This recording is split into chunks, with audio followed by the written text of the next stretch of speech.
How's everybody doing? Today's video is just going to be my review of this GHS Fast Fret string lubricant and cleaner. So in the past, I have often complained about having to change guitar strings way too often because they just get tarnished and they get these black spots and you can't do slides over them. For me, that's about every other time I play I have to change the strings. So I'm constantly now getting tired of doing that and trying to find solutions.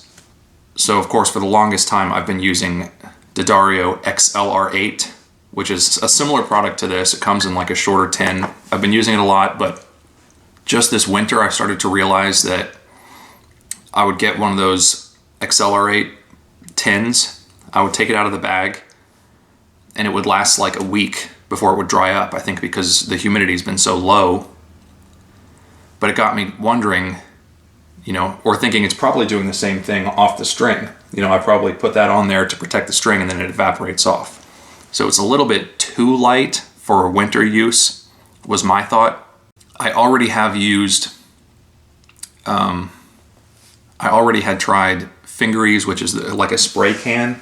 That stuff is really messy because it sprays, it gets all over the fretboard.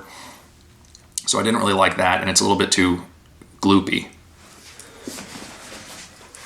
So on this guitar, which I've played the last few sessions with, I've been using GHS Fast Fret. And this comes in a tin similar to D'Addario XLR8, or D'Addario, or D'Addario, or Daddio, however you're supposed to say it. So you pull it out of the tin, you've got basically this kind of weird looking stick. You pull the cap off, and then you have this fuzzy end, which is like wrapped in what looks like some sort of wax paper that says Fast Fret around it. But from what I can tell, this whole end of it is impregnated with the product. So that's actually quite a bit of product, and I think it's more than what you get out of a tin of XLR8. I mean, this still, looking around it, it's still all wet. So that's a good sign because I've been using this now for probably 2 weeks. Whereas, like I said, the XLR8 tin would dry up in about a week. So all you do with this is very similar application. They tell you to just rub it down your strings and fretboard. The fretboard thing, again, I don't like to have moisture all over the fretboard except for when I put lemon oil on it. So I just do it just, hard enough to where it's touching the strings. I did accidentally push too hard on this before, and it basically left at each fret there was like a wet spot, which I didn't really like. But if you just glide it over the strings, you can get the same effect, or the effect that I want, I should say. And basically, I usually do that. Sometimes you can see little droplets of it along the string, and then I would take my strumming hand and kind of like wipe it down to even it out. That's all I really do with it. And then you just put it back.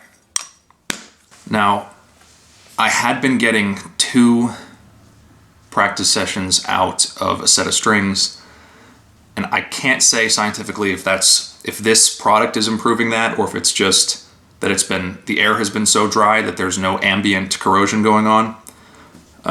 But I did get 3 sessions out of this set of strings instead of 2 using GHS Fast Fret. So that, I would say, is a plus.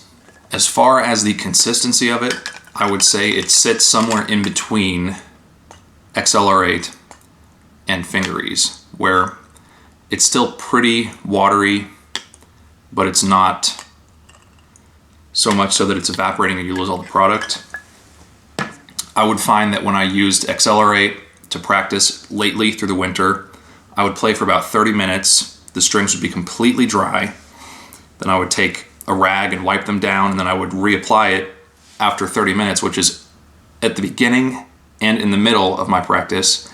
And then I would do it again at the end to try to preserve them. So I would have to apply it 3 times. Whereas with the Fast Fret, I found that it would stay on the strings where I could feel it for about an hour, which is typically what I shoot to practice like throughout the week.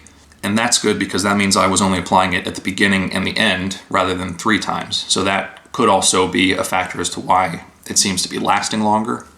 But I found the product itself is inoffensive if you're used to using string lube. I think if you ever practice with dry strings, this might feel weird to you if you use any string lube, but I recommend it because, like I said, I rust out strings left and right. The only thing that I really don't like about it is that you can accidentally, with how narrow the end of that pad is, you can accidentally tip it over the edge, and then you clip like your fret ends going down, and then you just end up with like a wet spot all the way down on either side, you know, the high or the low E side.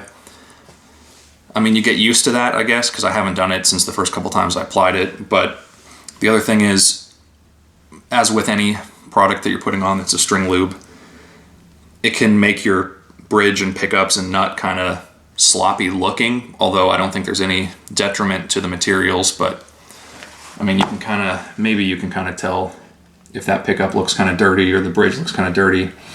It's because it's basically run off of that product. But really, I like it. I'm probably going to keep using this one. So I thought it was worth sharing that information. If you like this video, don't forget to share it and subscribe, turn on notifications, and I will see you guys next time.